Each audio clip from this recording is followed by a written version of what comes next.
Thank God, it's Friday! Ayan, dahil biyernes ngayon mga kapatid, ang video po na ito, ang exhortation po na ito ay para po sa ating Lifeline Prayer Service at sa lahat po ng ating mga prayer lovers. Say praise the Lord! Ako nahiya pa. Isa pa nga po para sa lahat ng ating mga prayer lovers. Say praise the Lord! Amen. Ayan, at maraming salamat po sa lahat ng mga nagsabi po ng praise the Lord. Tunay nga po mabuti ang Panginoon. At bago po ako magtuloy, ay manalangin po muna tayo mga kapatid. O Lord, hallelujah. Purihin ka, Panginoon, sa mga oras na ito. Luwalhatiin ka, Lord God. Tunay kang dakila, tunay kang mabuti, Panginoon, na hanggang sa ngayon, Lord God, ay iniingatan mo kami at pinoprovide mo, Panginoon, yung aming mga pangangailangan. Dalangin namin, Panginoon, na sa mga oras na ito, isamahan mo kami sa kaunting exhortation na ito, Panginoon, na maging kalakasan sa aming mga prayer lovers, O God. Samahan mo kami, Lord. Anoint me, Lord God. Hallelujah. In Jesus' name. Amen. Yan. At ang verse po na gusto kong ibahagi mga kapatid ay yung sa Mark chapter 11 verse 23. Hawak niyo po ba yung mga Bible ninyo? Ayan, Mark chapter 11 verse 23. At ito po ang sabi: Katotohanang sinasabi ko sa inyo, ang sinumang magsabi sa bundok na ito, mapataas ka at mapasugba ka sa dagat, at hindi makalinlangan sa kanyang puso, kundi manampalataya na mangyayari ang sinabi niya, ay kakamtin niya yaon. At ang sabi naman po sa Proverbs chapter 18 verse 21, kamatayan at buhay ay nasa kapangyarihan ng dila, at ang nagsisiibig sa kanya ay magsisikain ng kanyang bunga.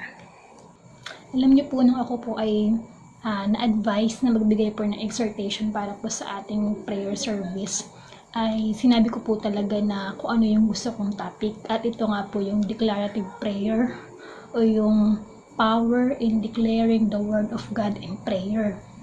Dahil dun po sa mga nakakaalam sa nangyari po sa kapatid ko si Junjun tsaka si Rhea, sa sister-in-law ko. Una na po siya sa Tri-City, ilang araw, halos isang linggo.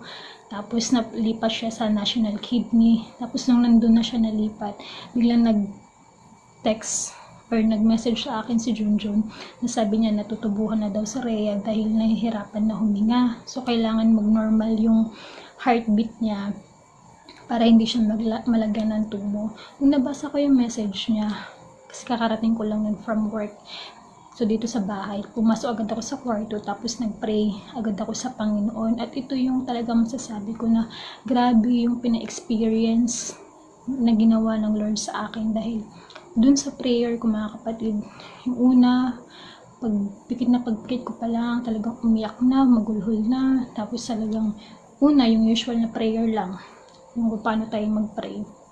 Tapos hanggang sa nag-speak in tongues. Tapos after kung mag-speak in tongues, siguro wisdom ng Lord, sa tulong na rin ng Spirit ng Lord, lahat ng mga natutunan ko, ng mga tinanin, nung umattend ako ng Bible study, kasi yung topic ng nakaraan bago mag-lockdown mga kapatid is about sa mga miracles na ginawa ng Lord. So nandun yung mga healing na ginawa niya. Lahat yun pinaalala ng Panginoon sa akin. Tapos sinabi ko talaga, Lord, dun sa Bible study, dun sa sinabi mo sa Bible na may nagsabi na, Panginoon, salitain mo lang at gagaling ako. So gumaling siya. Tapos Lord, yung, kahit yung patay, binuhay mo. Kahit ilang taon na silang may sakit, pinagaling mo, Panginoon. Lahat ng yun, talaga, dapat yung naagasan ng dugo, na 12 years, pinagaling mo. Hinawakan ka lang sa laylayan ng babae, talagang lahat na. Tapos yung mga alam kong mga salita ng Lord, pati yung mga topic ng prayer service na natandaan ko, na natutunan ko, talagang sinabi ko talaga sa Panginoon, talagang na-remind ko ang Panginoon. Lord, sabi mo sa salita mo kung sino yung tatawag sa iyo na may pananampalataya, tutugunin mo, papakinggan mo, lahat na. Tapos after noon, speaking tongues ulit.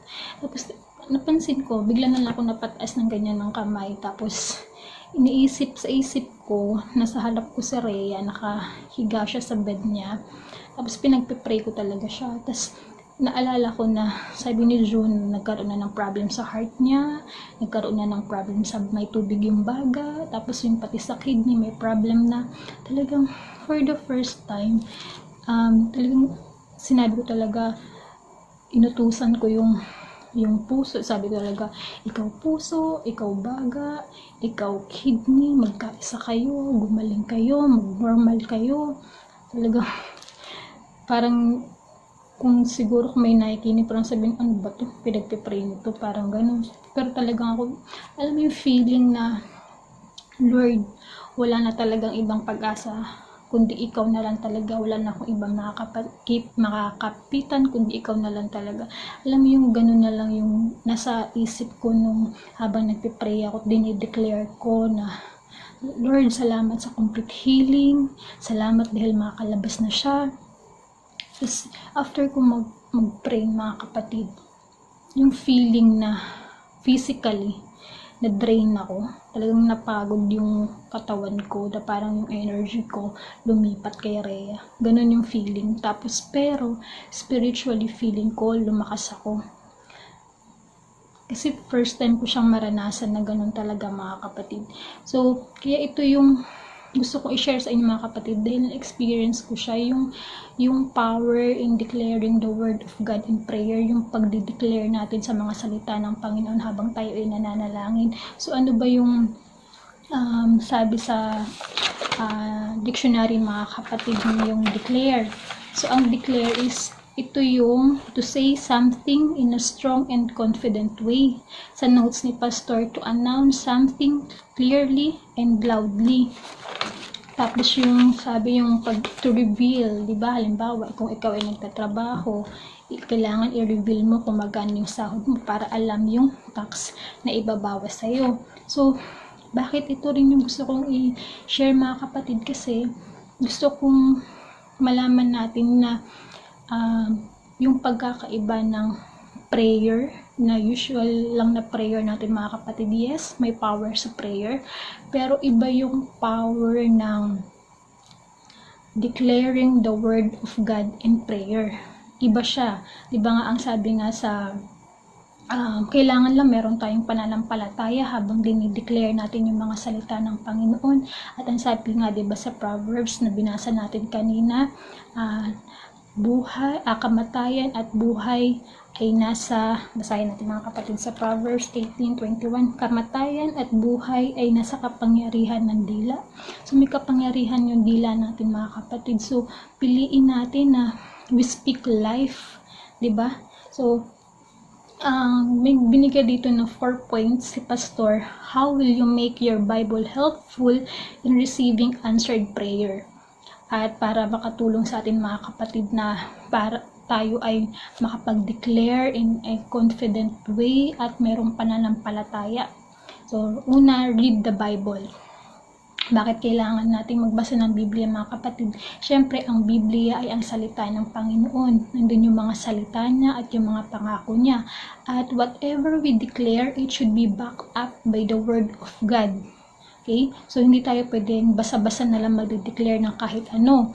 At dapat ay yung dinideclare natin is hindi against the Word of God. And we should know the Word of God and promises of God, mga kapatid, para meron tayong ma-declare habang tayo ay nagpe-pray. Dahil kung hindi, wala tayong ma-declare. Pangalawa is memorize the Word. Sa pag-memorize, natututo tayo. Diba? At ang pag-memorize din, mga kapatid, ay hindi lang tayo natututo, kundi ito ay nakakatulong sa atin para tayo ay may maalala na mga salita ng Panginoon. At ang pagme-memorize po ay hindi lamang din sa isip, kundi kailangan isa isip at isa puso, mga kapatid. Dahil kapag yan ay sa isip, na isa puso natin, mga kapatid, madali na lang para sa atin na maalala na, may ganong salita pala ang Panginoon na sinabi sa Biblia. Diba po? Pangatlo, internalize the word. To internalize the word is to adapt it as part of your life, making the word become your belief and values, part of our attitude and behavior. So, diba nga yung mga artista, kapag merong role na binigay sa kanila, in-internalize nila yun sa sarili nila para in character.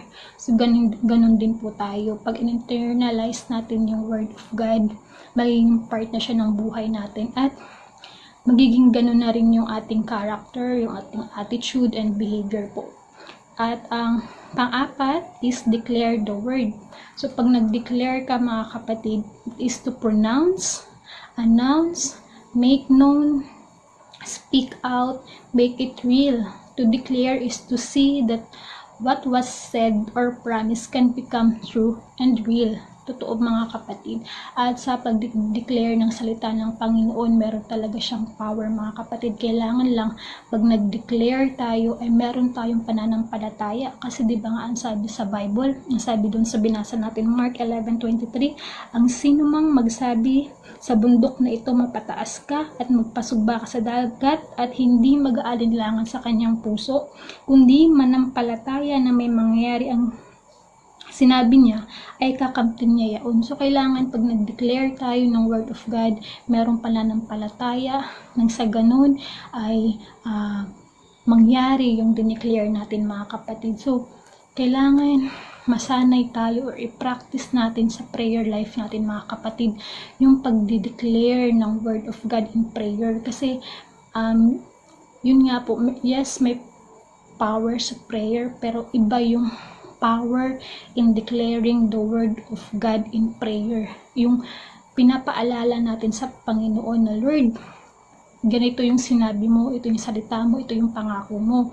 So, hindi naman ibig sabihin nun ay nakakalimot ang Panginoon sa kanyang mga sinabi at sa kanyang mga pangako, kundi pinapaalala natin sa Panginoon na, Lord, may ganito kang sinabi. Diba? At na-experience ko po mga kapatid, dun sa pagdi-declare mo pa lang, dapat meron kang yung authority, meron kang power, hindi kayong, okay, Lord, I declare, na parang for the sake lang na makapag-declare ka, kundi yung, andun yung pag may faith ka talaga mararamdaman mo na meron kang authority to declare the word of God, at alam mo, may pananampalataya ka na that time, tinugunan ng Panginoon yung dineclare mo na salita niya. At alam niyo po mga kapatid, after ko mag-pray maya-maya, nag-reply ako kay Junjun, kinamusta ko si Rhea. Kasi ang sabi niya, kailangan mag-normal yung heartbeat para hindi malagyan ng tubo. Halimbawa, kailangan ang normal heartbeat, ito halimbawa lang po ako, kailangan 90 para hindi na siya malagyan ng tubo. Alam niyo po, ang sabi ni Junjun, nagbasang awa yung heartbeat niya. Nag-89, 90, 91. Parang ganun mga kapatid. Kaya hindi na siya nilagyan ng tubo. Diba? Parang nakakaiyak. Diba mga kapatid? Kasi tumutugon ang Panginoon sa ating mga panalangin. Kailangan lang magkaroon tayo ng pananampalataya at yung talagang nandun yung power in declaring the word of God. Kasi alam natin na merong power talaga sa pagdi-declare ng salita ng Panginoon. Alam ng Lord yung nasa puso natin, tsaka yung nasa isip natin, at gusto rin talaga ng Lord na may exercise yung pananampalataya natin sa Kanya. At sa panahon natin ngayon mga kapatid, kailangan na ma-practice natin to, yung pagdi-declare ng word of God. So, we should speak life mga kapatid, at manampalataya tayo dun sa dinideclare natin sa Panginoon. So, ito yung shinare ko mga kapatid, nawa ay maging blessing po sa bawat isa sa atin, lalo na po sa panahon natin ngayon. Mamaya po, after po ninyo mapanood tong video ko, bago tayo matulog, i-practice natin yung pagdi-declare ng word of God.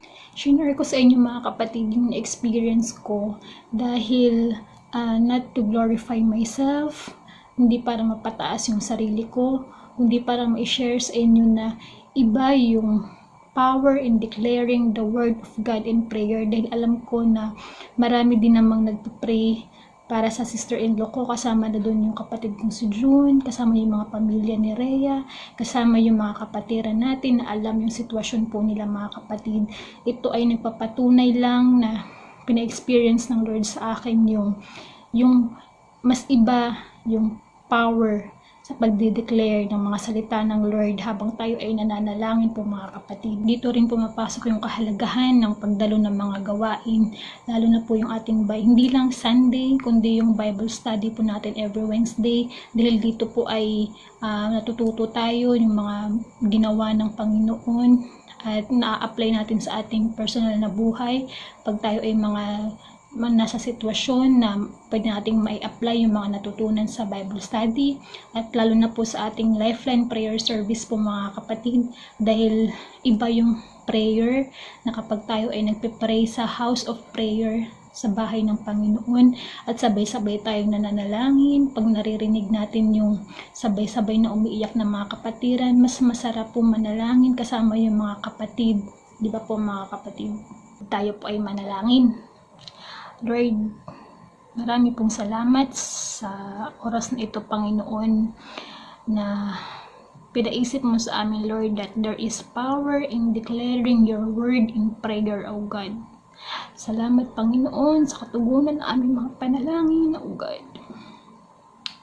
Salamat sa pag-exercise ng aming pananampalataya. Nile-level up mo kami, Panginoon, sa mga ganitong panahon at sa mga sitwasyon na dumarating sa aming buhay. Salamat, Lord. Tunay nga pong dakila ka, at Lord, dalangin namin na pagkatapos po ng exhortation na ito sa araw-araw ng aming buhay, Lord, habang nag-lockdown, tulungan niyo po kami na ma-practice namin, Lord, yung pag-declare ng salita mo, Panginoon. Bigyan mo kami ng pananampalataya, Lord, to trust you, Lord, to trust you, Lord. Tulungan mo kami, Lord, yung sa 4 points na magawa namin, to read your Bible, to read the Bible, to read your word, O God, to memorize your word, to internalize your word, O God, and to declare your word, Lord God, dahil tunay na merong kapangyarihan, Panginoon, sa pagdideclare ng mga salita mo habang kami nananalangin. Salamat, Lord God, sa katugunan. Salamat sa exhortation, Panginoon. Salamat sa patuloy na pag-iingat sa amin sa protection, O God. Salamat, Panginoon, sa lahat ng kadakilaan, Lord God. At pasasalamat, Lord, in Jesus' name. Amen.